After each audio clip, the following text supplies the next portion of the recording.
Now, folks, the other day I don't think I conveyed my thoughts about the coronavirus lockdown very well at all. So this video is just to clarify where I stand in respect to this lockdown. Now, I don't want this lockdown any more than anyone else does. But I and many other people older than me want to survive this. Anyway, today I'll start this off with some facts. Fact 1. The only reason we're in this lockdown now is because Jacinda Ardern didn't shut down the border early enough. And when she did, she didn't control it properly. Fact 2. She is still not controlling it properly. She is still trusting people to drive home from the airport and self-isolate. We need the army at the airport to take these people directly home and make sure they self-isolate. Fact 3. We know the flu kills more people, but the coronavirus is 10 times more deadly because we don't have a silver bullet to control it as yet. Fact 4. Coronavirus has killed around 10,000 people in Italy, mostly old people with existing medical conditions. So the question we must ask is this: do they want to die? Did they want to die? Or did they deserve to die because they were old? Fact 5. The reason why Italy got caught out is because they missed the boat, and the sheer speed of the coronavirus overwhelmed their hospitals, which is why most people died. Fact 6. New Zealand has also missed the boat, and likewise we also don't have the hospital facilities to cope. And that is why we have to lock down now. We have no choice. Jacinda Ardern has screwed us. And she is lying to you. Have a look.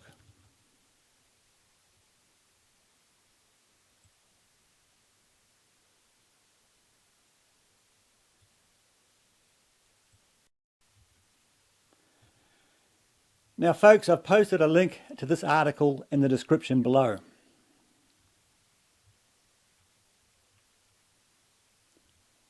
COVID-19, coronavirus, New Zealand's intensive care unit capacity revealed. So I'll just scroll down to some interesting bits.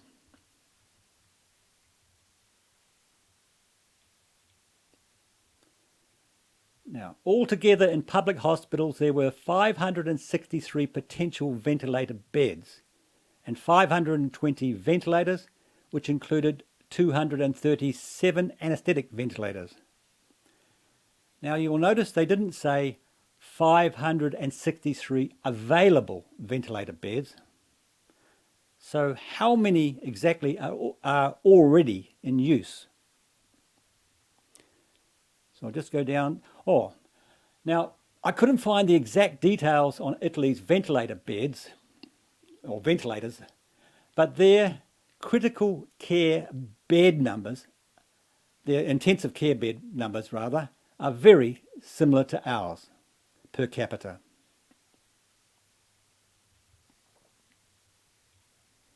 So I'll just scroll down to another interesting bit.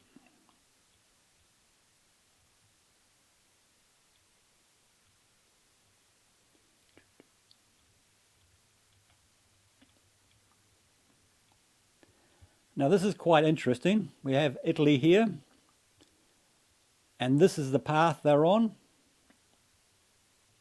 So we'll just scroll down to New Zealand, and we can see we're on exactly the same path as Italy, straight up.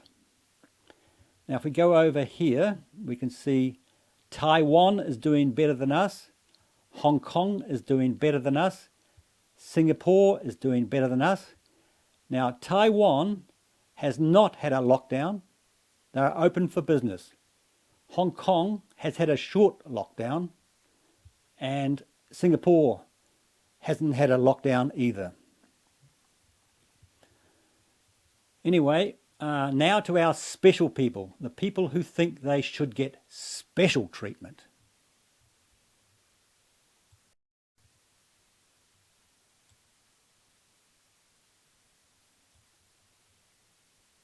All right, halal butchers who supply the Muslim community argue they should be allowed to open during the lockdown. The government says it's looking at the issue, but suppliers say there's confusion and it's important that they help meet religious requirements. Kristen Hall reports. There's plenty of product, but Shafiel Khan is reluctantly closed for business today. It's a hard situation for myself, my suppliers, and also the Muslim community. He told customers not to stock up before the lockdown. Now he's having to turn them away after a visit from police. And then I would have to serve the last few customers and just close up the shop until further notice. The rules around butcheries are because meat can still be bought at supermarkets, but Kiwi Muslims say they can only buy from halal certified butchers where meat is killed, processed and transported according to religious rules. A lot of brothers and sisters in my ummah, in my Muslim community, they will not buy from big chain stores. We know that it's 100% halal here. There's no risk of food contamination with non-halal food, so that actually is a really critical part within our beliefs. This halal butcher in Wellington was open today. The only reason we open today is because of the demand from the local Muslim community, particularly the refugees and the people who have recently migrated. Shaimud says he's applied to be classed as an essential service but will close if he gets a visit from police too. He's only taking phone orders. Very important not just for the Muslims but for the Jewish community as well as a lot of Orthodox Christians. Yeah, we're supposed to believe he cares about Jews and Orthodox Christians. Countdown says it doesn't sell halal certified meat but is in talks with the Ministry for Primary Industries about how it can help.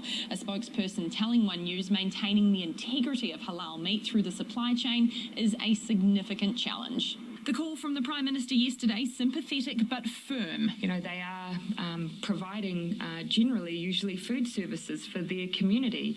But if every single one of them opened up across the country, it defeats the point. A tricky She'll buckle. task ahead to ensure those keeping their faith can still be fed. Kristen Hall, One News.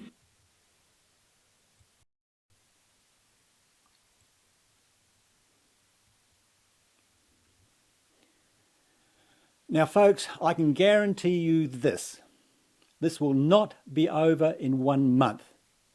We're looking at 2 or 3 months at least.